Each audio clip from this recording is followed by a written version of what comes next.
Good morning, all of you. This is Tarang, and this video is related to activities. We are going to discuss activities of chapter number 3, metals and non-metals. Activity 1 से लेकर के activity 7 तक के जो activities हैं वो सारे metals और नॉन मेटल्स के फिजिकल प्रॉपर्टीज़ के ऊपर है। ठीक है, तो एक बार सारे एक्टिविटीज़ को हम लोग कंबाइंड फॉर्म में देख लेते हैं। बोला जा रहा take sample of iron, copper, aluminium, magnesium, note the appearance of each of the sample. Okay, ये हम लोगों ने पहले भी पढ़ा हुआ है, तो डायरेक्टली हम लोग एक्सेप्शन पे आ जाते हैं, प्रॉपर्टीज़ पे आ जाते हैं। पहला प्रॉपर्टी होता है लस्टर। मेटल्स की बात करें, साइनी सरफेस होता है। ठीक है, gallium, indium which have a dull finish, जिसको फ्रेशली कट किया जाए, तो ये एक्सेप्शन हो गया। मेलिएबिलिटी की बात करें, metals are malleable. Okay, ductility की बात करें, मेटल्स आर डक्टाइल, एक्सेप्शन में याद रखोगे। लेड, ये ब्रिटल होता है। ओके, डेंसिटी की बात करें तो ज़्यादातर मेटल्स का डेंसिटी बहुत ज़्यादा हाई होता है। लिथियम का, गैलियम का कम होता है, ये लो डेंसिटी वाले होते हैं, तो ये सब एक्सेप्शन की कैटेगरी में आ जाएगा। मेल्टिंग पॉइंट, बॉइलिंग पॉइंट की बात की जाए तो मेटल का मेल्टिंग पॉइंट भी हाई होता है, बॉइलिंग पॉइंट भी हाई होता है। ओके, और उसके बाद अगर हम लोग बात करें, मेटल्स जनरली हार्ड होते हैं। डक्टिलिटी में गोल्ड का एग्जांपल याद रखना कि गोल्ड, 1 ग्राम गोल्ड को हम लोग 2 किलोमीटर लंबे वायर में कन्वर्ट कर सकते हैं। Metals are good conductor of heat and light, high melting point. और इसमें एक एक्सेप्शन भी है, मरकरी की बात करें, मरकरी और लेड की बात करें तो ये पुअर कंडक्टर्स होता है। Okay, and metals are good conductor of electricity also. और सारे अपोजिट प्रॉपर्टी किसके हो जाएंगे? नॉन मेटल्स के हो जाएंगे।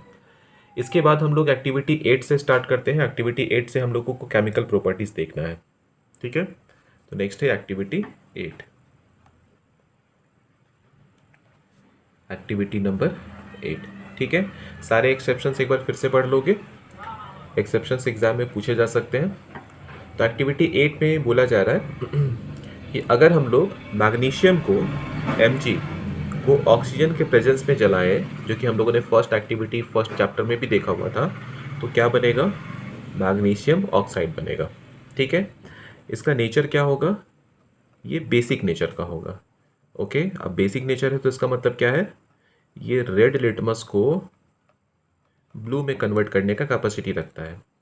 अगर हम लोग सल्फर की बात करें और सल्फर को ऑक्सीजन के साथ रिएक्ट कराएं हम लोग, तो बनेगा SO2।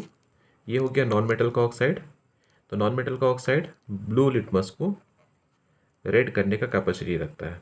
ठीक है, इसका मतलब ये है कि जितने मेटल के ऑक्साइड्स होते हैं वो बेसिक नेचर के होते हैं, और जितने नॉन मेटल्स के ऑक्साइड होते हैं वो एसिडिक नेचर के होते हैं। तो ये एक्टिविटी 8 में डिस्कस किया गया। मेटल के ऑक्साइड किस नेचर के होते हैं? बेसिक नेचर के होते हैं।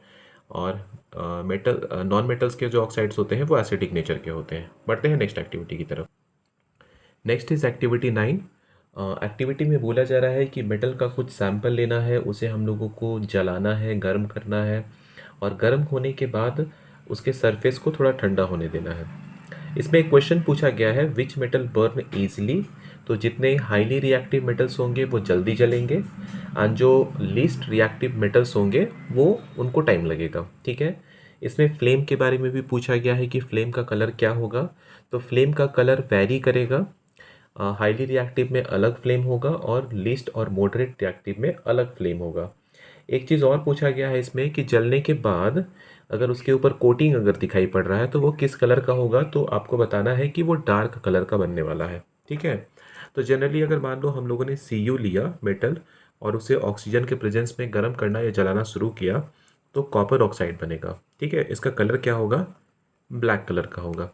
अगर मान लो हम लोगों ने एल्युमिनियम लिया और इसे ऑक्सीजन के प्रेजेंस में हम लोगों ने जलाना शुरू किया, तो क्या बनेगा? Al2O3 बनेगा। ठीक है, अच्छा, इस एक्टिविटी में आप लोग एक चीज़ याद रखोगे कि जनरली क्या होता है कि मेटल का ऑक्साइड बेसिक नेचर का होता है जनरली, बट यहाँ पर जो Al2O3 बना हुआ है, एल्यूमिनियम का ऑक्साइड बना हुआ है, ये भी होना चाहिए था बेसिक नेचर का। बट अगर हम लोग Al2O3 को HCl के साथ रिएक्ट करें तो भी ये रिएक्ट करेगा, और Al2O3 को हम लोग किसी बेस के साथ रिएक्ट कराएं तो भी रिएक्ट करने वाला है। और पहले वाले केस में AlCl3 प्लस H2O, और दूसरे वाले केस में Na AlO2 NaAlO2 plus H2 बनेगा। ठीक है, तो ये Al2O3 क्या है? एल्यूमिनियम ऑक्साइड है। HCl हाइड्रोक्लोरिक एसिड के साथ हम लोग इसको रिएक्ट करा रहे हैं। एल्यूमिनियम क्लोराइड जो कि एक तरह का सॉल्ट होता है और साथ में वाटर बन रहा है। दूसरा, एल्यूमिनियम ऑक्साइड को हम लोग NaOH के साथ भी रिएक्ट करा रहे हैं। इस केस में क्या बन रहा है? Sodium aluminate. इसको हम लोग क्या बोलते हैं? सोडियम एल्यूमिनेट बोलते हैं। Okay, next activity is activity 10, reaction of metals with water. तो यहाँ हम लोगों ने कुछ मेंबर्स लिया हुआ है रिएक्टिविटी सीरीज का, potassium, sodium, calcium, magnesium, aluminium, zinc, ferrum. इसके बाद होता है Pb, लेड, और उसके बाद बहुत सारे और भी एलिमेंट्स होते हैं। ठीक है, हम लोगों को देखना है कि कौन किसके साथ कैसे रिएक्ट करता है। अगर हम लोग पोटासियम और सोडियम की बात करें, ठीक है, तो अगर पोटासियम को वाटर के साथ मतलब H2O के साथ रिएक्ट कराओगे तो KOH पोटासियम हाइड्रोक्साइड और साथ में हाइड्रोजन गैस और हीट रिलीज होगा। ठीक है, ये बहुत ज़्यादा वॉयलेंट होता है, एक्सोथर्मिक होता है, इसलिए यहाँ से जो हाइड्रोजन गैस निकलता है ये जलना शुरू हो जाता है। अगर हम लोग सोडियम की बात करेंगे तो सोडियम को जब वाटर के साथ रिएक्ट कराओगे तो ये भी हाईली एक्सोथर्मिक रिएक्शन की कैटेगरी में ही आता है, और यहाँ से भी जो हाइड्रोजन निकल रहा होता है वो भी जलने लगता है। ठीक है, लेकिन अच्छा, ये वाले केस में ना किसी तरह का भी पानी ले सकते हो, ठंडा पानी ले सकते हो, गर्म पानी लोगे तो और ज़्यादा रिएक्टिव। कैल्शियम की बात करें तो कैल्शियम इतना ज़्यादा रिएक्टिव नहीं होता है। तो कैल्शियम जब वाटर के साथ रिएक्ट करता है तो कैल्शियम हाइड्रोक्साइड बनाता है और हाइड्रोजन गैस निकलता है, और हाइड्रोजन गैस बबल्स के फॉर्म में बनता है और कैल्शियम हाइड्रोक्साइड कैल्शियम को ऊपर लेके आया जाता है। ठीक है, बट ये जलता नहीं है क्योंकि ये बहुत ज़्यादा हीट रिलीज नहीं करता है। ओके, अगर मैग्नीशियम की बात करें तो मैग्नीशियम ठंडे पानी से रिएक्ट नहीं करता है, तो मैग्नीशियम को क्या देना पड़ेगा? गर्म पानी देना पड़ेगा। तो यहाँ पर जो वाटर यूज़ किया गया है ये गर्म पानी है। ऊपर वाले केस में ठंडा पानी यूज़ कर सकते हो, कोई दिक्कत नहीं है। तो जब ये रिएक्ट करेगा, मैग्नीशियम जब वाटर के साथ रिएक्ट करेगा, यहाँ पे वाटर ठंडा पानी है, तो MgOH whole twice plus H2। ठीक है, ये गर्म पानी, ये जो पानी लिया गया है क्या है? गर्म पानी है। ओके, अगर हम लोग एल्युमिनियम की बात करेंगे, फेरम की बात करेंगे, जिंक की बात करेंगे, तो ये सब स्टीम से रिएक्ट करता है। तो अगर हम लोग एल्युमिनियम की बात करें तो एल्युमिनियम प्लस वाटर, ये बनाएगा Al2O3 प्लस H2, और यहाँ पर जो हम लोग वाटर लिए हैं ये क्या है? स्टीम है, तो यहाँ पर इसका स्टेट गैस लिख सकते हो। ठीक है, और याद रखोगे कि आयरन के बाद गर्म पानी दो, चाहे ठंडा पानी दो, चाहे स्टीम ले दो, रिएक्शन नहीं होता है। ठीक है, रिएक्शन नहीं होता है। अच्छा देखो, तो स्टार्टिंग में मेटल का हाइड्रोक्साइड बन रहा था और यहाँ पे मेटल का ऑक्साइड बना हुआ है। ठीक है, बट एनसीईआरटी के अकॉर्डिंग एनसीईआरटी कहता है कि जब भी मेटल को वाटर के साथ रिएक्ट कराया जाता है तो मेटल का हाइड्रोक्साइड बनता है। तो इस पर नहीं जाना, यहाँ पर ये जरूर हो रहा है, बट अगर मान लो जनरल बेस से आपको लिखना होगा तो metal plus water it gives metal hydroxide plus H2, याद रखोगे इसको। Okay, next activity is activity number 11। इस एक्टिविटी में हम लोगों को मेटल को डाइल्यूट एसिड के साथ रिएक्ट कराना है। रिएक्शन के थ्रू देख सकते हो कि जब भी मेटल को डाइल्यूट एसिड के साथ रिएक्ट कराया जाता है तो सॉल्ट और हाइड्रोजन गैस से रिलीज होता है। फॉर एग्जाम्पल, अगर हम लोगों ने मैग्नीशियम को HCl हाइड्रोक्लोरिक एसिड के साथ रिएक्ट कराया तो यहाँ पर MgCl2 बनेगा और साथ में हाइड्रोजन गैस रिलीज होगा। ठीक है, अगर हम लोग मैग्नीशियम की जगह एल्युमिनियम ले लें और इसे HCl हाइड्रोक्लोरिक एसिड के साथ रिएक्ट कराएं तो यहाँ पर AlCl3 aluminium chloride plus H2 बनेगा। और अगर हम लोग नेक्स्ट जिंक लेते हैं और इसे HCl के साथ रिएक्ट करा करके देखें तो ZnCl2 प्लस H2 बनेगा। नेक्स्ट और एक देख लो, Fe अगर हम लोग HCl के साथ रिएक्ट कराएं तो FeCl2 प्लस H2 बनेगा। ठीक है, अच्छा इसमें एक चीज़ याद रखोगे, hydrogen gas is not evolve when metal reacts with nitric acid. जब नाइट्रिक एसिड के साथ हम लोग मेटल को रिएक्ट कराते हैं ना, ठीक है, नाइट्रिक एसिड मतलब क्या होता है? HNO3 होता है, HNO3 ये होता है नाइट्रिक एसिड। ठीक है, जब भी नाइट्रिक एसिड के साथ मेटल को रिएक्ट कराया जाता है तो हाइड्रोजन गैस नहीं इवॉल्व होता है। उसका रीज़न है क्योंकि nitric acid strong oxidising agent की कैटेगरी में आता है। ओके, ये H2 को ऑक्सीडाइज कर देता है और क्या प्रोड्यूस करता है? या तो N2O बना लेगा, या तो NO बना लेगा, या तो NO2 बना लेगा। क्वेश्चन पूछा जा सकता है, डायरेक्टली क्वेश्चन पूछा जाता है। ओके, लेकिन अगर हम लोग मैग्नीशियम या मैग्नीज की बात करें और डाइल्यूट लें, बहुत ज़्यादा डाइल्यूट नाइट्रिक एसिड लें, तब हम लोगों को हाइड्रोजन गैस निकलता हुआ दिखाई पड़ेगा। ठीक है, तो याद रखोगे कि अगर हम लोग मैग्नीशियम को HNO3 मतलब नाइट्रिक एसिड के साथ, ये क्या है, नाइट्रिक एसिड है, नाइट्रिक एसिड है। ठीक है, तो जब हम लोग मैग्नीशियम को नाइट्रिक एसिड के साथ रिएक्ट कराएं तो यहाँ पर बनेगा MgNO3 होल ट्वाइस, ये मैग्नीशियम नाइट्रेट है, मैग्नीशियम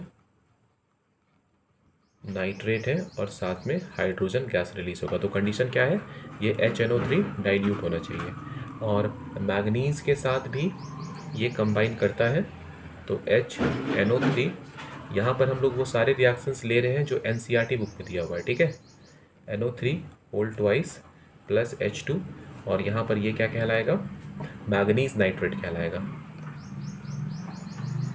मैग्नीज नाइट्रेट कहलाएगा।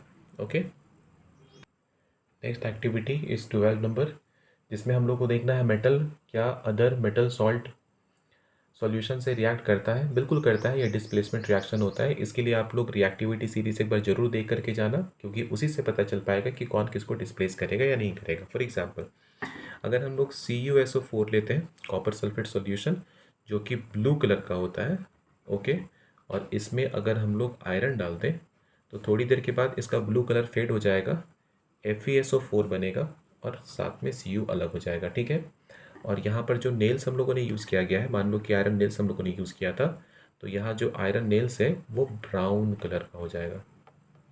ओके, तो याद रखोगे कि metals other metal salt solution के साथ रिएक्ट करता है, बस एक कंडीशन वहाँ पे फुलफिल होना चाहिए, जो हम लोग अलग से मेटल ले रहे हैं इसके थ्रू जो सॉल्ट सॉल्यूशन में मेटल है ना, उससे ज़्यादा रिएक्टिव होना चाहिए। अगर ज़्यादा रिएक्टिव नहीं होगा तो ये रिएक्शन नहीं होगा। ठीक है, और ये किसका एग्जाम्पल है, ये डिस्प्लेसमेंट रिएक्शन का एग्जाम्पल है, डिस्प्लेसमेंट रिएक्शन का ये एग्जाम्पल है। Okay, next activity properties of ionic compound से रिलेटेड है। जैसे कि यहाँ पे हम लोग कुछ आयोनिक कंपाउंड ले लेते हैं। NaCl आयोनिक कंपाउंड का मतलब होता है कि पहले आयंस बना, उसके बाद कंपाउंड का फॉर्मेशन हुआ। ओके, NaCl सोडियम क्लोराइड, ये भी आयोनिक कंपाउंड है। उसके बाद अगर हम लोग बेरियम क्लोराइड की बात करें तो बेरियम क्लोराइड होता है BaCl2, ये भी आयोनिक कंपाउंड का ही एग्जाम्पल है। Ki पोटासियम आयोडाइड, जो आप लोगों ने फर्स्ट चैप्टर में पढ़ा हुआ था, पोटासियम आयोडाइड। ओके, ये सारे एग्जाम्पल्स किसके हैं, आयोनिक कंपाउंड्स के हैं। अगर देखो इसमें सबसे आसान क्या है, NaCl, खाने का नमक, जो कि आप लोग देखे हो, तो इसी को देख करके सारा फिजिकल प्रॉपर्टीज बता सकते हो। तो फिजिकल नेचर क्या होगा, सॉलिड स्टेट होगा। ओके, बॉइलिंग पॉइंट और मेल्टिंग पॉइंट क्या होगा, नमक को अगर डायरेक्टली गर्म करोगे ना तो जल्दी मेल्ट नहीं करता है, बहुत ज़्यादा टेम्परेचर चाहिए, तो इसका बॉइलिंग पॉइंट ना और मेल्टिंग पॉइंट काफ़ी हाई है। सॉल्युबिलिटी की बात करो तो ये वाटर में सॉल्यूबल है, नमक तो आसानी से घुल जाता है, तो ये सब भी उसी का एग्जाम्पल है। तो बस हम लोग इसको लेकर के आगे बढ़ रहे हैं। तो अगर हम लोग सॉल्युबिलिटी की बात करें तो वाटर में काफ़ी अच्छे से सॉल्यूबल है, लेकिन कुछ कुछ चीज़ें हैं जहाँ पर ये इनसॉल्यूबल है, जैसे कि केरोसिन में, पेट्रोल में, ये जितने आयोनिक कंपाउंड्स होते हैं ये नहीं घुलते हैं। ओके, और कंडक्टिविटी की बात करें, इलेक्ट्रिकल कंडक्टिविटी की बात करें, तो इसका सॉल्यूशन ले लो या इसका मोल्टेन स्टेट ले लो, ठीक है, ये बहुत अच्छा कंडक्टर होता है। तो ये थे इसके फिजिकल प्रॉपर्टी, ये थे इसके प्रॉपर्टीज़, याद रखोगे। ठीक है, प्रॉपर्टीज़ ऑफ आयोनिक कंपाउंड, सबसे पहला फिजिकल नेचर, सॉलिड स्टेट में पाया जाता है, बॉइलिंग पॉइंट मेल्टिंग पॉइंट इसका काफ़ी हाई होता है। सॉल्युबिलिटी की बात करें तो वाटर में बहुत अच्छे से खुलता है, लेकिन अगर केरोसिन, पेट्रोल ये सब की बात की जाए तो इसमें ये इनसॉल्यूबल है। इसका सॉल्यूशन लिया जाए या मोल्टेन स्टेट लिया जाए, दोनों इलेक्ट्रिसिटी कंडक्ट करता है। नेक्स्ट एक्टिविटी इज 14 नंबर, जो कि कॉरोजन से रिलेटेड है। इसमें याद रखो कि कॉरोजन के लिए दो कंडीशन चाहिए हम लोगों को। अगर हम लोगों ने एक एक्टिविटी यहाँ पे दिया हुआ है NCERT में, एक टेस्ट ट्यूब लिया गया, ठीक है, और इस टेस्ट ट्यूब में ऊपर से इसमें हम लोग क्या करते हैं, कॉर्क लगा देते हैं, इसमें पानी है और इसमें कुछ नेल्स, आयरन नेल्स लिया गया है। ओके, और इसमें देखो आधा नेल जो है वो पानी में डूबा हुआ है और आधा नेल जो है पानी के ऊपर है। दूसरा एक्टिविटी मतलब दूसरा टेस्ट ट्यूब, इसके अंदर भी ऊपर से कॉर्क लगा देते हैं और इसमें पानी यहाँ तक भरा हुआ है और इसमें नेल्स पूरा डूबा हुआ है, ठीक है, और इसमें थोड़ा सा ऑयल डाल देते हैं, ये ऑयल है। और तीसरे वाले में एक टेस्ट ट्यूब हम लोगों ने लिया और इसमें क्या करते हैं हम लोग, ऊपर से लगा दिए कॉर्क, और ये ड्राई है, सूखा हुआ है, और इसमें हम लोग नेल डाल दिए। ठीक है, कुछ समय के बाद जब हम लोग देखेंगे तो जो सूखा हुआ था उसमें कॉरोजन नहीं हुआ है, जिसमें ऊपर एक ऑयल का लेयर था और ये पानी में पूरी तरह से डूबा हुआ है, इसमें भी कॉरोजन नहीं हुआ है। यहाँ पर जिसमें आधा ये पानी में डूबा हुआ था और आधा ऊपर था, इसमें एयर भी है, वाटर भी है, तो इसमें कॉरोजन हुआ है। ओके, तो इससे ये भी क्लियर हो गया होगा कि कॉरोजन होने के लिए एयर और वाटर मतलब मॉइस्चर दोनों का होना बहुत ज़रूरी है। ओके, तो ये था chapter number 3, metals and non metals. Next carbon and compounds के एक्टिविटीज़ डिस्कस हम लोग नेक्स्ट चैप्टर में करने वाले हैं। ओके, तो आज के लिए बस इतना ही। Thank you.